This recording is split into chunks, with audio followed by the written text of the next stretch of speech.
We're gonna have a little fun tonight. All right, let's get the vibes. We will, yeah. Psych! This is a mobile executive platform. AKA a party bus. We've done that as well. I'm in Colorado, where medical and recreational pot is legal, to meet Trip Keber, the weed industry's millionaire playboy and one of the thousands of marijuana migrants who've moved here for the weed boom. So what is it that excites you about cannabis, and specifically cannabis in Colorado? Risk equals reward, and I don't think you could find an industry that better personifies that. Where we are today, it is easily forecasted to be about $1 billion industry.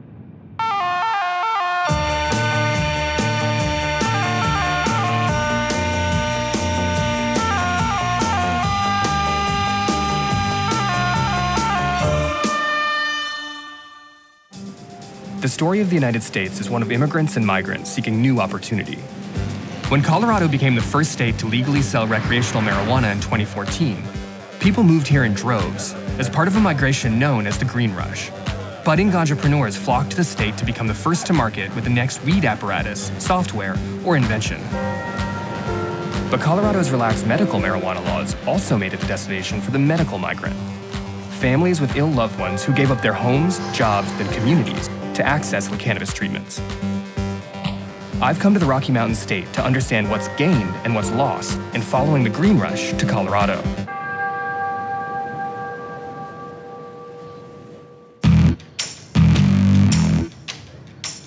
We should fire it up. We want to put water in there? We'll run the water. It'll take 2 seconds. All right. I'm here at a garage in suburban Colorado to test out an invention that just might be the next big thing in cannabis. Hey, guys. Hey. Hang on. Don't turn on the hose. What happened? You turned on the hose. Oh, I thought you were ready. Sorry. We were ready. Well, I guess this is a problem with prototypes, right? Oh, man. Things don't always go right the first time. This is pretty much as a startup as it gets. We're in a garage. We're just hustling to make it happen. Yoni Ophir migrated to Colorado 3 months ago from Israel to raise money for his big idea. A do-it-yourself weed growing machine that comes as a home delivery kit for anyone who wants to grow dope. So this is our first prototype. So you see there's still a lot of wires and things, but everything works. Oh, cool. Let's fire this guy up. Well, we're gonna have Zach show you a little bit. All right. So here's the app right here. This front screen's got 4 bottom buttons. You can press those and that'll turn on and off the various equipment. All right, so let's do the fan first. There you go. So I could be at work. You could be 5,000 miles away as long as you got Wi-Fi. All right, now let's try the light. Whoa! Okay, so it's a spaceship. You're designing a spaceship. Yeah. I like it. Like, how many pounds of weed can you get off of the full cycle? We're estimating 4 ounces every 3 months. It's a good amount. I'll probably get you through the winter. We hope so. We got 1,400 purchase requests at $1,300 in the past 30 days. What do you see the potential market for this being? Well, today we know that there's about 1.2 million cannabis home growers nationwide off of a government survey. So we're looking at about a $2 billion market opportunity in the US. Roy Bingham is Yoni's roommate and a fellow aspiring ganjapreneur. He moved to Colorado from Rhode Island 3 months ago too, in the hopes of raising money for his analytics company, a business that will help other ganjapreneurs monitor the market. What else can I do? Anything? So if Leaf doesn't work out, you're only going to do a cooking show? I was thinking about going back to modeling. You were a model? No. You guys spend a lot of time with each Yeah, other. we spend a lot of time with each other. Roy and Yoni are living together because they are 2 of 10 entrepreneurs who were selected from more than 100 applicants to be part of the first ever marijuana business accelerator program. 2 nights ago, Yoni had a kind of disappointing day with a couple of investors. So he was asking me all this advice about what things would you have done differently. Then we ended up watching Jerry Maguire. It was like a bad day, so I was like, all right, I need a comeback movie, so Show me the money. show me the money. So, I mean, have you ever seen this kind of energy before behind a specific industry? I think I have. So I came out of business school in 1995, and I knew people who went to work at Google and Microsoft back at that time. You didn't go into that field at that No, point. I considered it. In fact, my friend Scott tried to lure me out to Silicon Valley. He was the number 3 founder of Hotmail in the end. Wow. And so I missed out on that one. Yeah, that sounds No like big deal. Yeah, no big deal. Yeah. So, I mean, why was it important for you guys to come to Colorado specifically? This is the epicenter of the industry right now. This is where you're going to meet the movers and shakers. This is where you're going to learn fastest. How many opportunities in life do you get to be a part of something like breaking down social injustices, but you pair that with like the excitement of like Silicon Valley in the 90s? You know, in 10 years from now, who's going to be sitting at the dinner table talking about when cannabis became legal, and who's going to be the one that says, yeah, I was there? Right. Being accepted into Canopy Boulder's highly competitive program is just the launching pad to Yoni and Roy's weedy ambitions. To take off and become real players in the industry, Yoni and Roy must nail it on Canopy Boulder's culmination, Demo Day, a huge industry pitch event where they hope to raise over $1 million each in startup capital.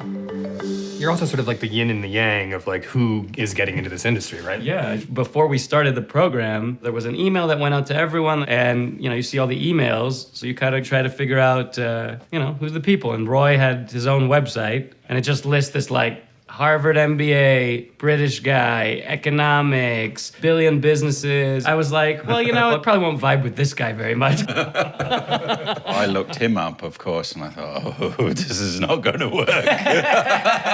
This guy's gonna be smoking weed everywhere the whole time. And So Yoni, how did you get to Canopy Boulder? a little different than Roy. When I was 10, we all moved to Israel. I was in the military when I was 18. More soldiers died from drunk driving than combat. A buddy of mine, we had this idea for a smartphone breathalyzer, and we built it. That was very much like a startup type situation. We had no idea what we were doing, but it was a big success. Till today, the product, you can find it in Target around the country. And my partner and I, we sold the company for over $1 million.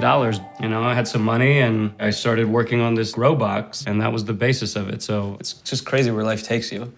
It's been interesting. We're kind of like pioneers in a way. Yeah. But like you can definitely see that because we came in at really good timing into the industry, it's ours to lose. Yeah. The pressure is on.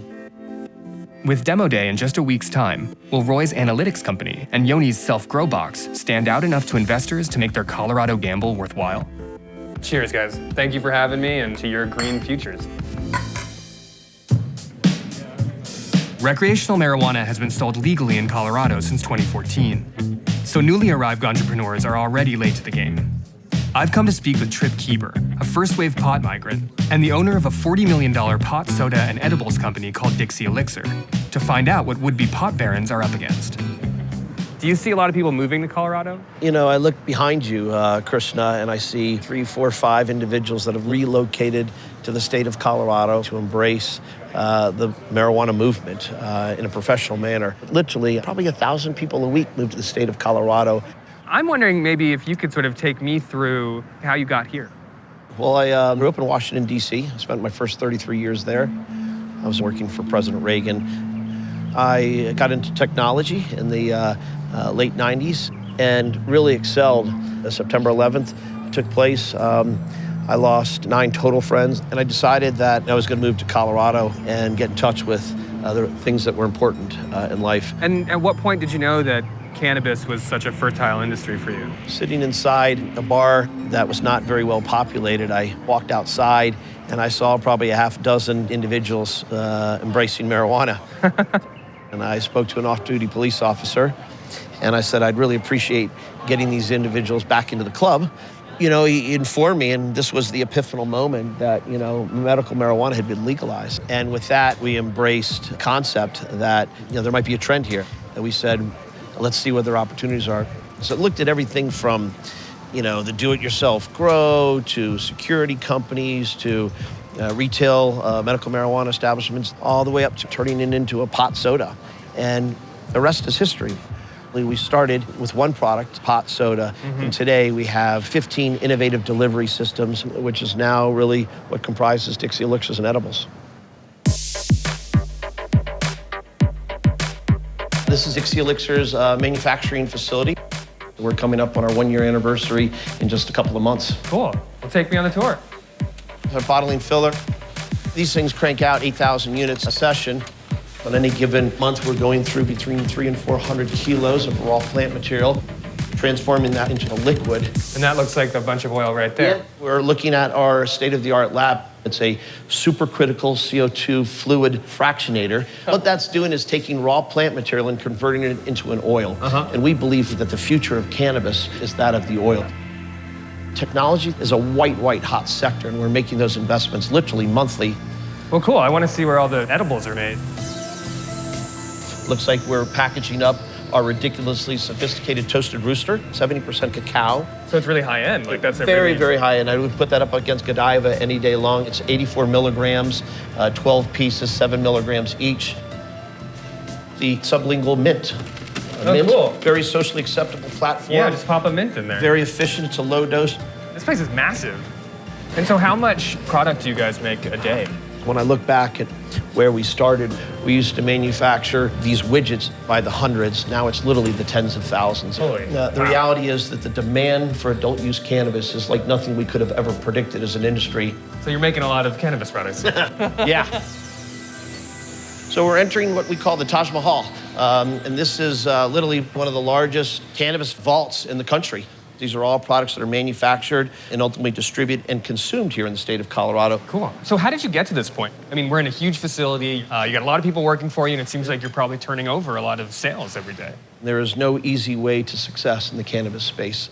I personally know less than 3 to 5 either cannabis business entrepreneurs or would-be entrepreneurs to really understand the challenges that this industry will present them, but more importantly, the opportunities that exist. What are obstacles that you have found to sort of growing to this scale? Well, remember, marijuana is still considered illegal at the federal level. So you can imagine we don't have a viable option for traditional banking.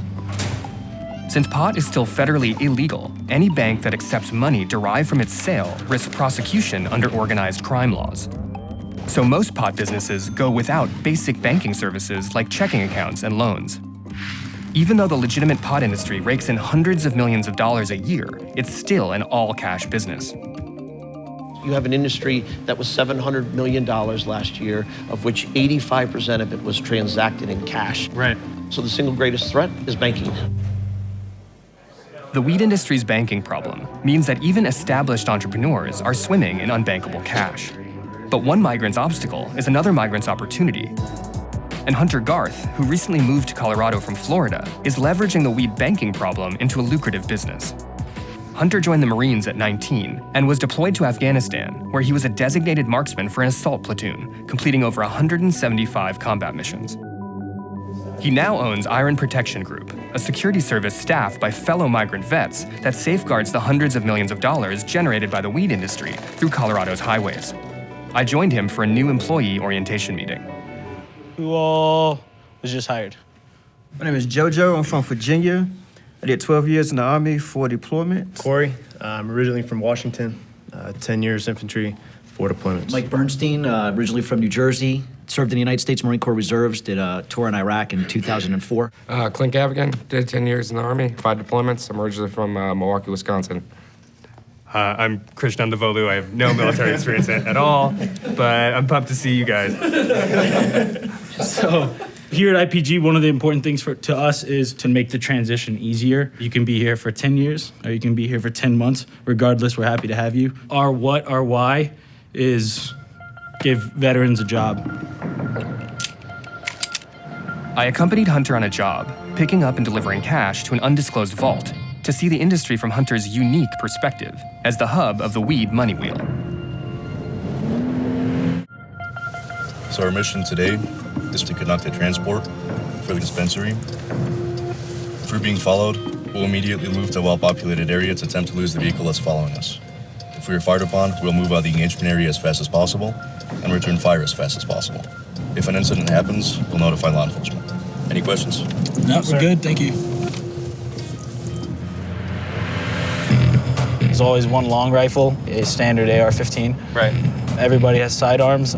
People shoot people over $200 in a cash register at a 7-Eleven. If you think that an owner of a dispensary can't be robbed with $200,000, you're a fool. And when you look at it like that, you start to understand the very, very real danger in doing this. I learned a lot of the techniques that we use in the military. So it's in like military commercials or like develop job skills. Right, this is my job skill. It's the next streak right there.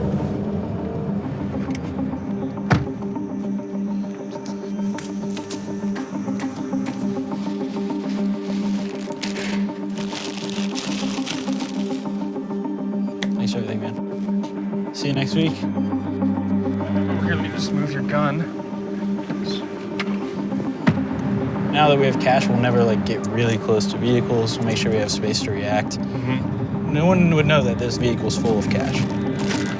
There's a stack. Another stack. And so it's like sealed up. Right. That is about $100,000. So it's $100,000, but it's also like the lifeblood of like This what's entire industry. That's a microcosm of what's going on.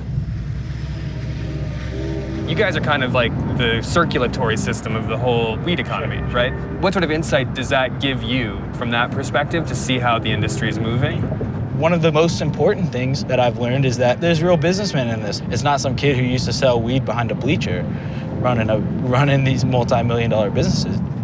It's serious business people and they're getting serious. Is that because there's just like so much at stake right now? Yeah. The people in this industry are not unlike other entrepreneurs in anything else. They're taking massive financial risks to accomplish massive rewards. All right, Tony, put that bag in the vault for right now. Iron Protection's existence represents the money obstacle migrants getting into the weed game must face as they grow. Because these marijuana businesses are currently forced to operate outside federal law and the banking system, they pose a financial risk to potential investors, the gateway to expansion. There's an old business adage that says, during the gold rush, it's a good time to be in the pick and shovel business, meaning it's a safer bet to sell the tools to serve a commodity frenzy than to take on the risk of going after the gold. I wanted to know if this held true in the weed game. So I've come to meet Roy at Canopy Boulder, where he's presenting his business to a potential investor who just flew in to Colorado. Where are you from originally? From Colombia. But that's what I find interesting is that like you're coming to Colorado to try to invest. And maybe investing in a company started by a British guy who lives in Rhode Island who's come to Colorado. Yeah. Right. Well, we're all immigrants. Yeah. Thank you. And so, Danny, what is it that you're looking for when you come to a meeting like this? Well, what I'm looking for is focus on ancillary businesses. You mean businesses that really have nothing to do with growing or selling marijuana? Yeah. That's right. We provide services to the people who do touch marijuana, but we don't really touch marijuana ourselves. In our case, it's all data. We talk to the dispensaries and we say, how do you decide which products to carry in the store? And they say it's whatever the bud tenders like. What we can help them do is understand which products consumers are actually asking for when they come into the stores. And there are more than 6,000 retailers and dispensaries that can be our clients. I wonder if you guys could give me a sense of what's at stake. Like, how big are we talking? Well, my company, in 5 years' time, I expect will be doing 10 to 15 million in revenues and generating about $5 million in profitability. Typically, a business like this would be acquired for about 10 times the profits of the company. So we're creating a business worth about $50 million. Right here in this room right now. In this room right now, and then over the next 5 years of very hard work, actually. By going beyond simply selling weed products, Roy plans to expand into an empire bigger than Dixie Elixirs. Roy will get his best shot at landing the more than $1 million he needs in investment to make this a reality at Canopy Boulder's major pitch event, Demo Day, in just 24 hours.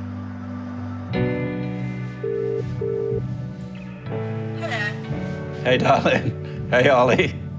I miss you like crazy. I'm counting the days. Come and say hi to Yoni. Hey, I'm making sure he eats healthy, don't worry. Tomorrow is what they call a demo day, so that's the National Cannabis Industry Association meeting. And then we pitch in the big convention center in Denver. All right. Yeah. Talk to you tomorrow morning, okay? Get some sleep. All right, it's great to see you too. Great to see you. I love you guys. See you soon. All right. Ciao. Bye. Wow, always cracks me up. We're almost there. We're almost there. Stick in there, buddy. We'll see how things play out. Yeah. Today is Demo Day, where Roy and Yoni will pitch their businesses in the hopes of raising the more than $1 million each of them needs to launch. Hey, Yoni, which jacket should I wear? They look the same. The navy or the black? I know. The navy looks good. The navy's fine. Yeah. Okay, thanks. The event is being held at one of the biggest cannabis business expos for medical and recreational use in the country, attracting major investors like Keber. I'm not going to put it on, but like clash with my shoes. What's going through your minds right now? Excitement. Not just excitement that we're going up to pitch, but excitement that this is happening. This is the first accelerator program for the cannabis industries. My nerves are all over the place, but it's going to be fun. Break a leg? I don't know. What do you say? Get the green. Thanks. Welcome. 10 teams of entrepreneurs made their way to Boulder, Colorado. Now it's up to them to make their businesses live up to the potential that they've imagined. I am CEO and co-founder of Adistry, the full-service cannabis advertising solution for the fastest-growing industry in America. We're looking for $350,000. We're currently raising a $600K seed round. If you're an accredited investor, we'd love to talk to you after the presentation. Thank you so much. Please bring to the stage Yoni Ophir. Thank you, Matt. There's 1.2 million cannabis home growers today that represent a $1.5 billion market opportunity. But despite this large opportunity, home growing sucks. Our solution to this problem is Leaf, an automatic cannabis grow unit that is controlled by your smartphone. We're raising our seed round of $1.25 million. Thank you, everyone. Ladies and gentlemen, Roy Bingham. Most industries have a data analytics provider. There's nothing like this in cannabis yet. So this is what we do. We work with retailers, we help investors. We can accommodate a couple more accredited investors. Thank you.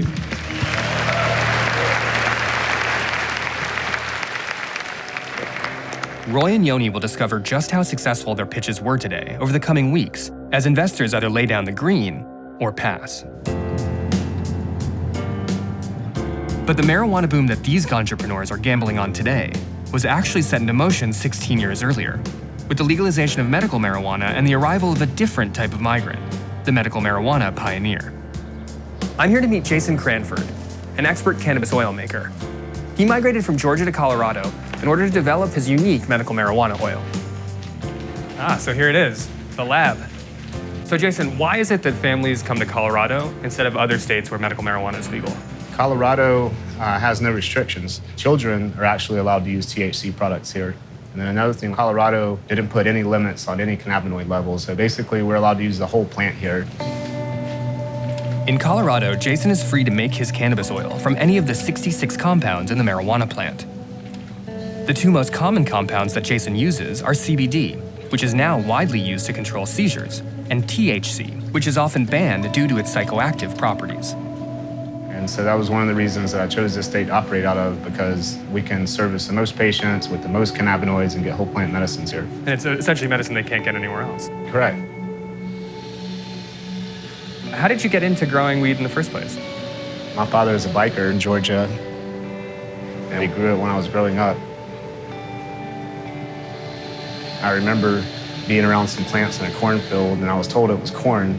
And it wasn't until I was 12 and actually got my hands on real marijuana, and I smelled it, and I said, it smells like corn. And everybody started laughing at me, and then I figured it out, like, hey, wait a minute. So you come from like a line of outlaw growers, and yet here you are in Colorado, and you can do this totally legally. What does that feel like? Oh, it's awesome. That's incredible, because, where I came from, we had to hide and do this in the shadows. And now we're just out in the open. My father's extremely proud of me. Oh, really? Yeah. Cool. So, could you give me an idea of the scope of your operation? How many patients are you treating? We have about 200 families, but over the course of the last 6 years since I've been doing this in Colorado, it's probably close to 1,000 people that I've touched in some way. They come here seeking this medicine from all over the country, all over the world, actually. Due to the lack of restrictions surrounding medical marijuana in Colorado, hundreds of patients are now migrating here to access unique whole plant cannabis oils made by innovators like Jason. Can I hug? I wanted to learn more about their journeys.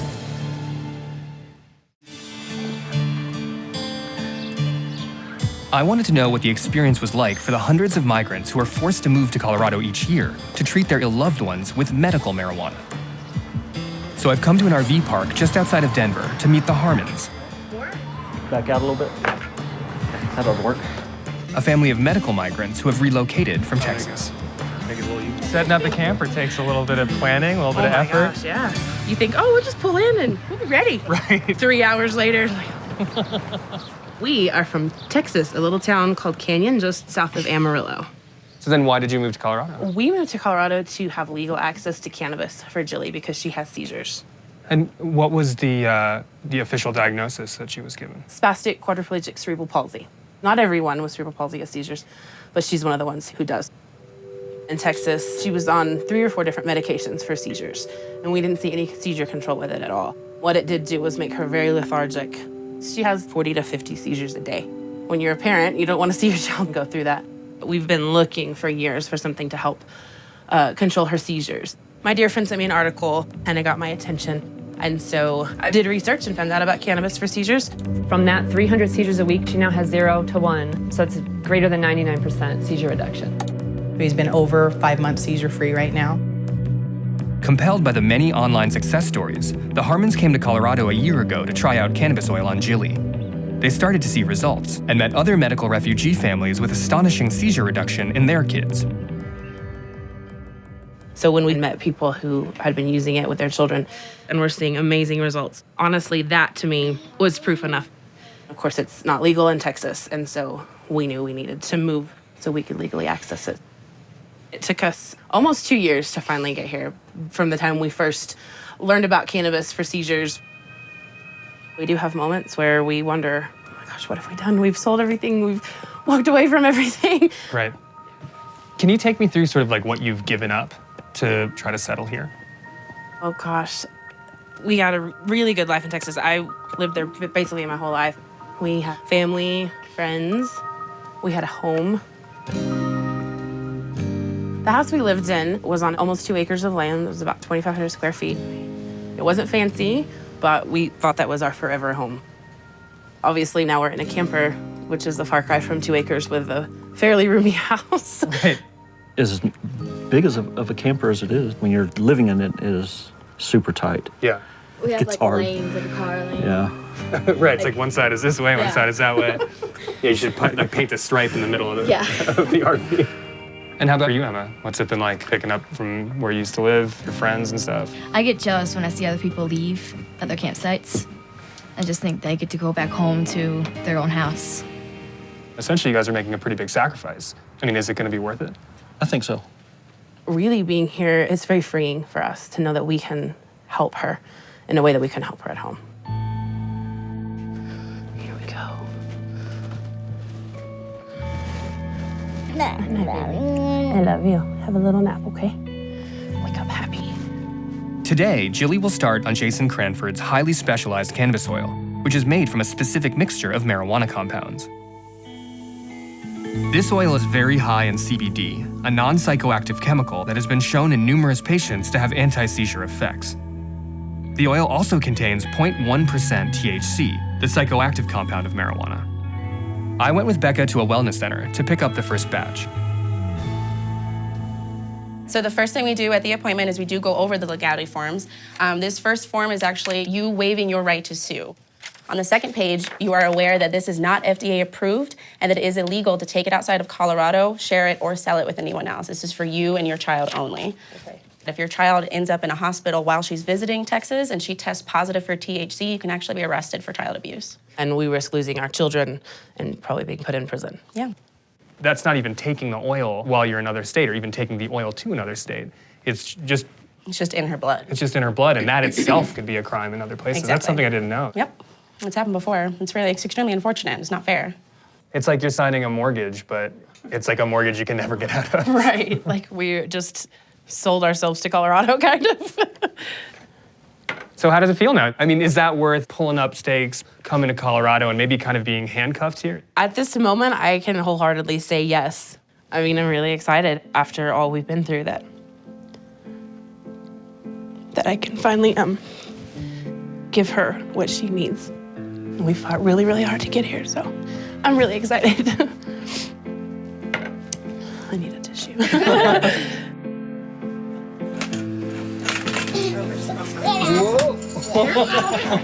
He's showing off now. Yeah, he is. Colorado is the only place Jilly can get this oil. Because whole plant medical marijuana has been legal here since 2000, It has allowed growers 16 years of intensive R&D with patience, developing strains and techniques that have led to the creation of oils like Jason Cranford's. What does it mean to you to be in Colorado? It's hope for her. Hope is something that we haven't had a lot of with Jilly. So to have something that will control the seizures, or at least lessen them, it means everything. We're looking forward to what's ahead for her. Are the hamburgers almost ready? We're about a third of the way ready. Third, okay, because Sam's super Unless you want it hungry. rare. No. If you want it rare, we're good to go. You gonna put some ketchup on it, or there's no ketchup? I don't like ketchup. Do you like mustard?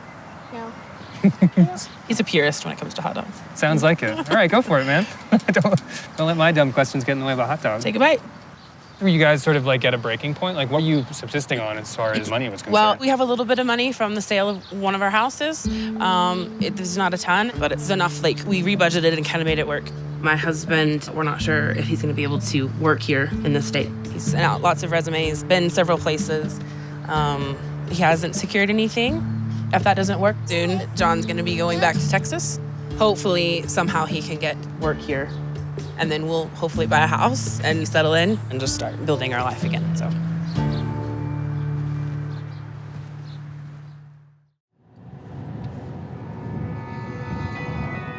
With the newly arrived Harmons struggling financially to make a go of it in Colorado, I've come to speak with another medical migrant family to see if the sacrifices of migration have paid off. The Turners moved here from Illinois a year ago for their son Colton, in order to treat his Crohn's disease with the same cannabis oil Jilly takes. He really got sick when he was 11, after he drowned. How did he drown? He was at a Boy Scout camp, and he went under. His friend ran in and pulled him up. Wow. And we were really lucky, but it triggered Crohn's disease. He got really, really sick. We decided to take him up to the Mayo Clinic and try to figure out what was going on with Colton. And they were actually able to confirm he had Crohn's. Crohn's is an inflammatory intestinal disease with no cure.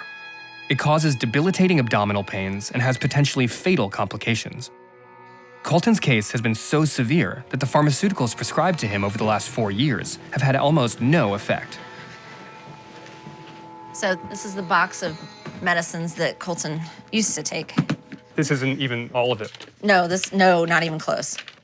How about this one? It says Buddhist, I can't even pronounce this. It's Indicort. It didn't do anything. Which one's this? This is prednisone. I hated these because they would make my face really puffy, and I felt like a vampire. I couldn't go outside that much, and it didn't work. This is what we normally had to do. Give him shots. Give him shots of Humira. The injections were like 10 wasps stinging me at once inside of my thigh. After that, they would have to carry me up to my room. It was getting a little bit better, but I wasn't growing or anything. Right. So it didn't exactly work. It's like both confusing and terrifying not being able to find something that works.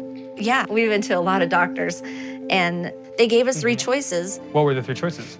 A medicine, which is a 66% chance that he was going to have lymphoma. So that doesn't seem like a very good route, right? No.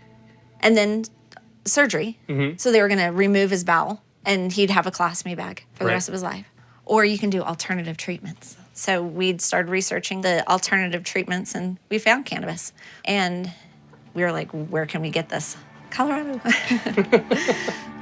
The latest research, published in the journal Pharmacology and by the National Institutes of Health, has found what many have claimed anecdotally for years, that cannabis is effective in treating Crohn's, and it does so with very limited side effects. This was his colon when we moved to Colorado. This is where most of his disease is. You could see how inflamed it is, but that's his now. And this was after 7 months of cannabis oil. So you can tell the difference. Right. I mean, essentially, this is before moving to Colorado, and this is after moving to Colorado. So this, like, you can see clearly that moving to Colorado has helped him get better. Absolutely.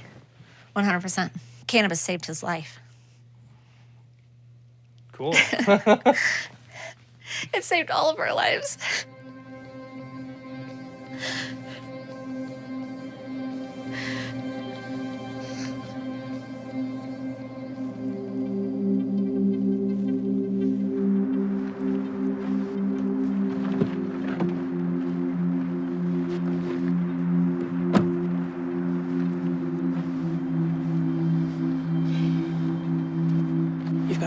toothbrush, work clothes, work shoes. Is that all? I think so.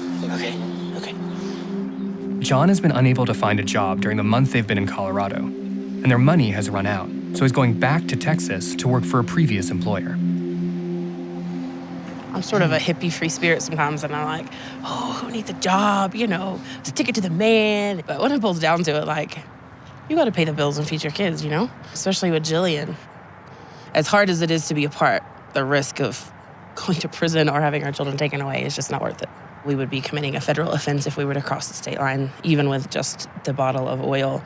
It would be drug trafficking, basically.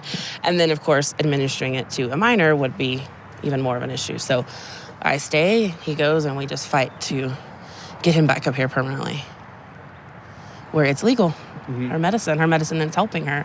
She's a 3-night seizure free. We've seen it, we know that it works, that it's going to work for her, which makes us that much more willing to get through this hard part, you know? We'll do what we have to do, you know. I love you.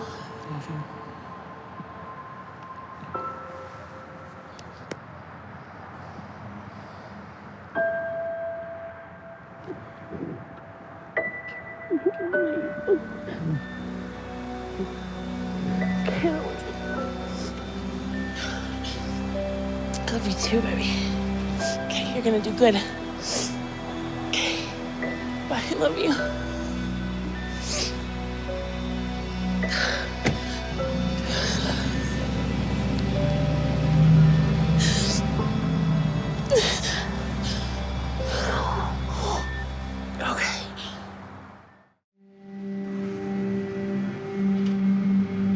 Since the Turner family moved to Colorado to treat Colton's Crohn's disease with marijuana, his condition has improved so markedly that they recently decided to take their first vacation back to Illinois. It was a risky move. Unable to cross state lines with his cannabis medication, Colton spent 5 days without the very stuff that enabled his trip.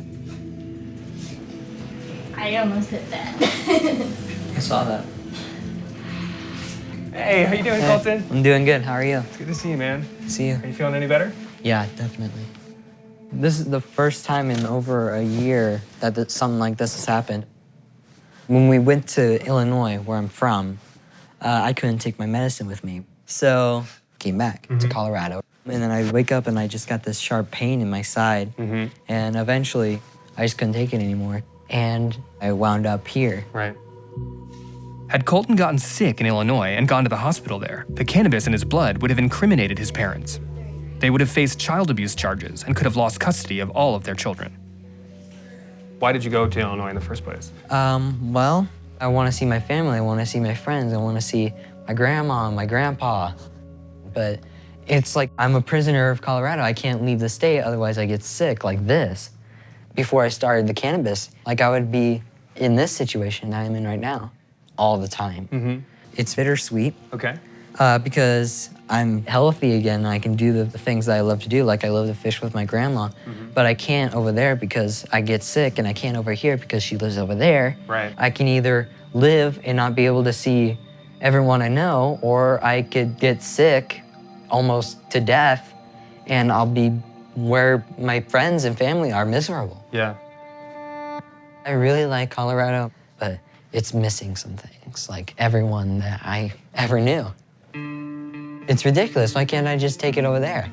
Well, if I did, we'd have CPS called on this. That's serious business. Yeah. Most people were taught that marijuana was bad, and that's it. I'd like to say I'm living proof that it actually helps people. You need to be able to take your medicine and not make it illegal just because someone else doesn't like it. And do you think if you guys hadn't come to Colorado, you'd be able to be in this position? I would be in Illinois 6 feet under by this time if I hadn't come out here.